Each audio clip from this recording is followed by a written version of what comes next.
We know even the companions radiallahu anhum ajma'in who had the opportunity to sit in the company of the Prophet ﷺ on a daily basis did not do so.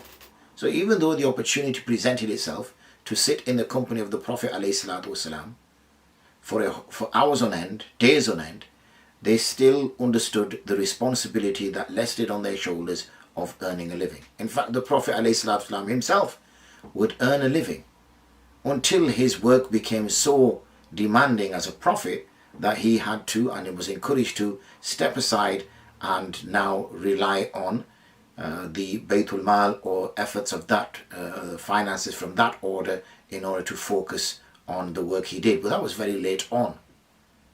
Similarly, we see that it's only when the Sahaba take up the responsibility of Khilafah that they can no longer now dedicate as much time to earning a living compared to then spending that time in fulfilling the needs of the community. So those are the only times we see that difference. In fact, if we look across not only the Prophet ﷺ, but if we look across at all the Anbiya, they all had some type of work. The reason being is because it taught them patience, it taught them to lead, it taught them to take responsibility for their herd, quite literally, and also then metaphorically when it came to guiding and leading the people. So companions were known to be either carpenters, shepherds, having some kind of trade, earning with their own hands. And as it says, you really savor and value the efforts that you make when it is done at your own hands. So that we can see throughout. The Sahaba, as I mentioned previously, some of them were merchants, tradesmen, some of them were farmers. In fact, they used to go and work out in the fields.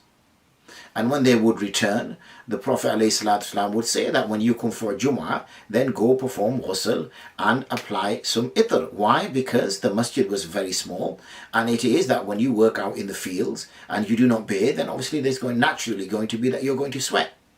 And obviously that is going to disturb those people in the masjid. So you can see that hard work is something that is at the core of Muslims in their approach, and it is also physical in nature, demanding, pushing people. This is quite the opposite of being idle and expecting somebody to come and support you, expecting somebody to give handouts to you. So clearly we can see this desire, this attitude to be self-dependent, independent from the donations and the support of those around.